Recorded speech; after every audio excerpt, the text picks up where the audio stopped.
जय हिंद। आज हम बात कर रहे हैं पश्चिम बंगाल, वेस्ट बंगाल की।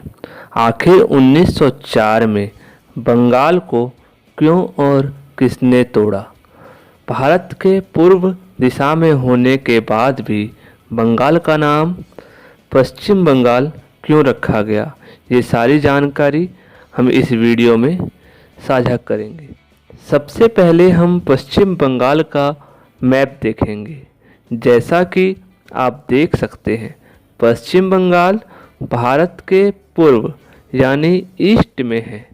फिर भी इसका नाम पश्चिम बंगाल या वेस्ट बंगाल क्यों रखा गया है? यह प्रश्न आमतौर पर सभी के दिमाग में घूमता है। ये कहानी है भारत और पाकिस्तान बंटवारे की। जब बांग्लादेश, जो उस समय पूर्वी पाकिस्तान का हिस्सा हुआ करता था, और उस हिसाब से बंगला रीजन, ये बांग्ला प्रांत जिसे बोला जाता है, उसका बंटवारा हुआ, तो भारत के हिस्से में बंगाल का पश्चिमी भाग आया, जिसकी वजह से इसका नाम पश्चिम बंगाल रख दिया गया। आज भी लगातार कई वर्षों से पश्चिम बंगाल की वर्तमान मुख्यमंत्री, present CM of West Bengal, दीदी यानी श्रीमती ममता बनर्जी प्रयास कर रही हैं कि इसका नाम बदलकर सिर्फ बंगाल कर दिया जाए।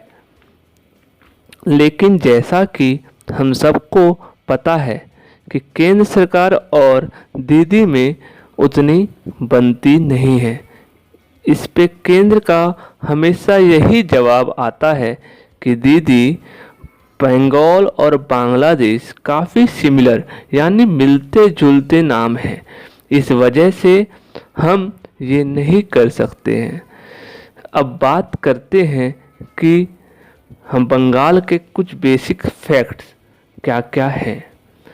बंगाल स्टेट बना है 26 जनवरी 1950 में, और वहाँ की कैपिटल है कोलकाता, जो भारत के राजधानी के तौर पर भी 1911 तक रही।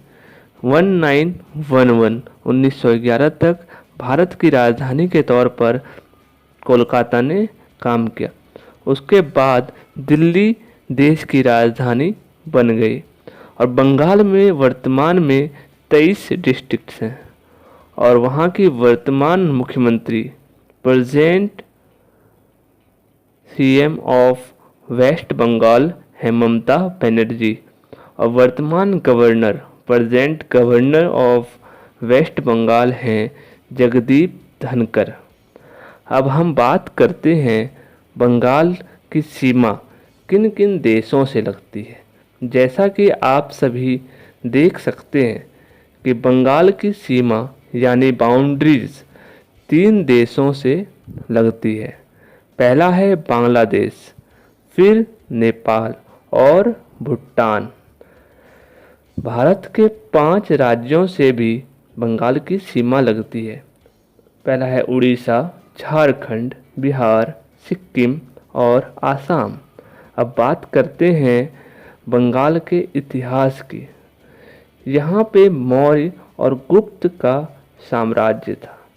फिर 1352 में स्थापित हुआ इस्लामिक बंगाल सल्तनत। उस दौरान बंगाल दुनिया में प्रमुख व्यापारिक राष्ट्र था। बंगाल दुनिया में प्रमुख व्यापारिक राष्ट्र था। फिर समय आया 1757, वो था प्लासी का युद्ध, बैटल ऑफ प्लासी, जिसमें ब्रिटिश ईस्ट इंडिया कंपनी द्वारा विजय प्राप्त करने से पहले 18वीं शताब्दी तक बंगाल के नवाबों का शासन था। बंगाल के नवाबों का शासन था। कोलकाता या कलकत्ता ने कई वर्षों तक ब्रिटिश भारत की राजधानी के रूप में कार्य किया। अब हम बात करेंगे वेस्ट बंगाल के इकोनॉमी के बारे में, अर्थशास्त्र के बारे में।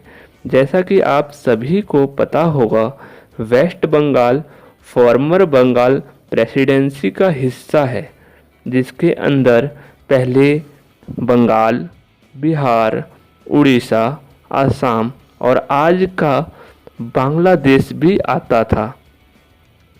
बंगाल के बारे में एक पुरानी कहावत रही है, what Bengal thinks today India thinks tomorrow.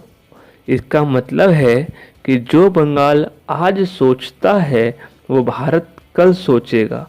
मतलब बंगाल हमेशा 2 कदम आगे की सोचता था। बंगाल इकोनॉमिकली बहुत मजबूत था। इसके कुछ मुख्य कारण थे और पहला था एक्सपोर्ट। बंगाल एक्सपोर्ट करने का एक मुख्य केंद्र रहा है, जहाँ से कॉटन, जूट, टी, बटर ये सभी बड़ी मात्रा में, काफ़ी बड़ी मात्रा में एक्सपोर्ट होता था। फिर वक्त आया ब्रिटिश का, जिनकी नज़र भारत पर तो थी ही और उसमें भी सबसे ज़्यादा बंगाल पर।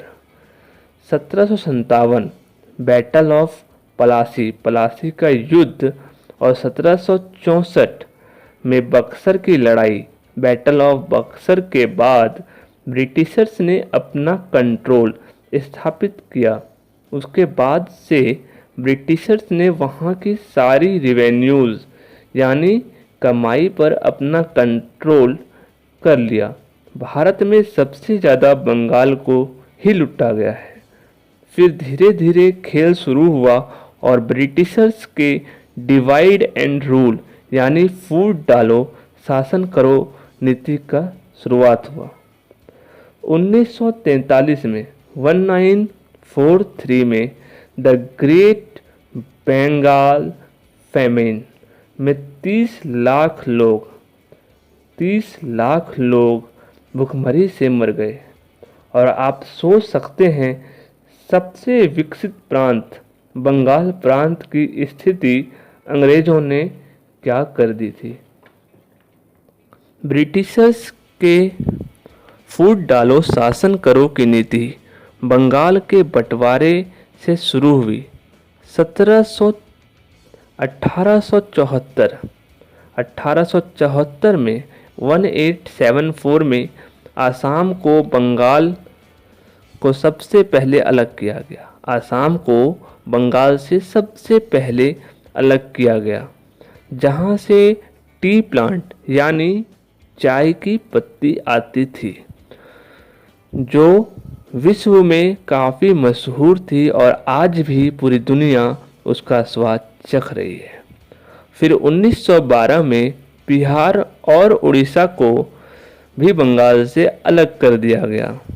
लेकिन बंगाल को सबसे बड़ा नुकसान हुआ 1947 के बंटवारे के बाद, जिसके बीज को अंग्रेज़ों ने करीब 1905 में ही फूट डालो शासन करो नीति के हिसाब से बंगाल को पूर्वी बंगाल और पश्चिमी बंगाल में बांटने का काम किया था।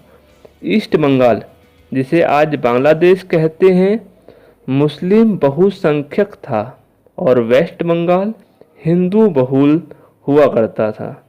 लेकिन उस समय भारत की राजनीतिक व्यक्तियों के दबाव में ब्रिटिशर्स को 1911 में ये डिसीजन वापस लेना पड़ा था।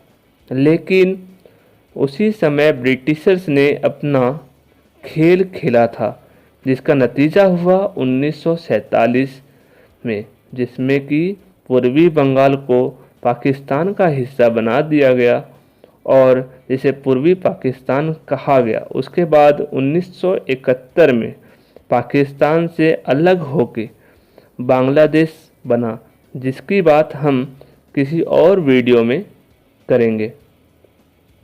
इकोनॉमिकली बंगाल को सबसे ज़्यादा नुकसान हुआ गोल्डन फाइबर, यानी जिसे हम जूट बोलते हैं, क्योंकि बंटवारे के चलते कोलकाता की 5 जूट फैक्ट्री बंद हो गई।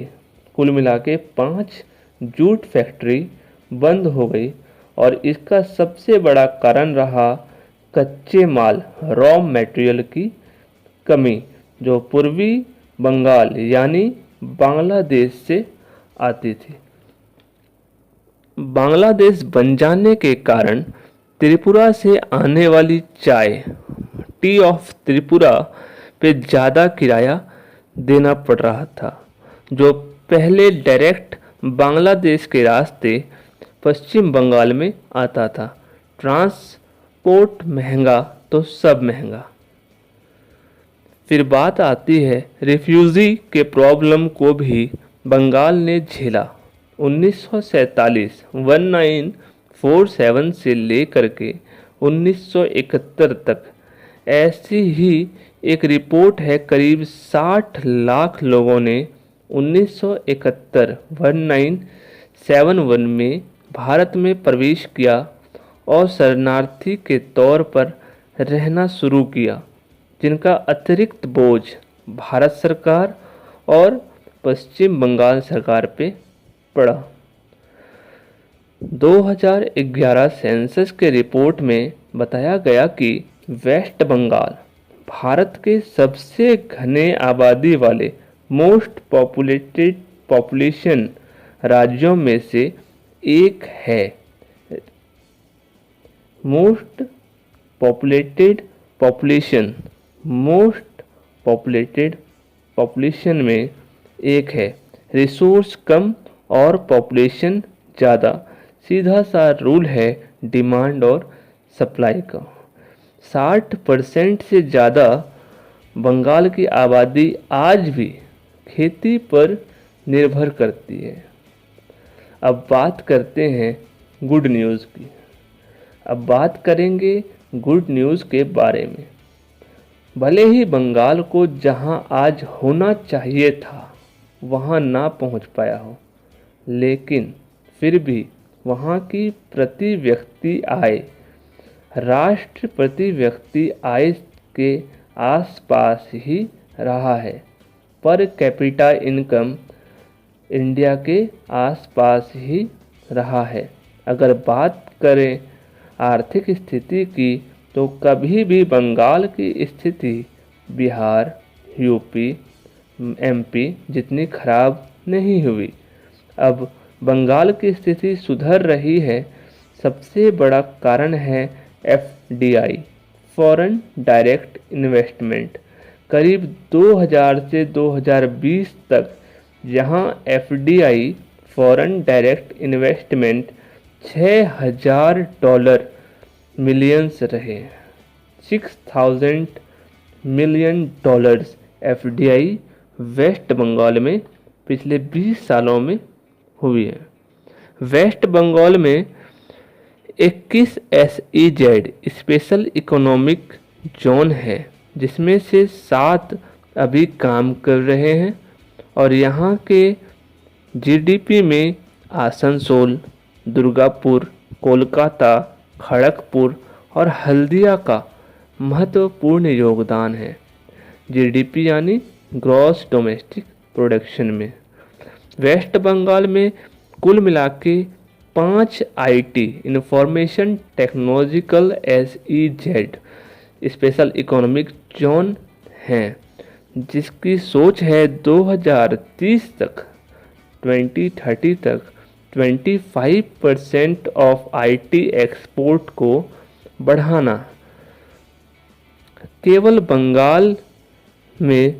बंगाल से भारत के 30% चाय का उत्पादन होता है और दार्जिलिंग इसका मुख्य केंद्र है, जिसकी चाय पूरी दुनिया में फेमस है।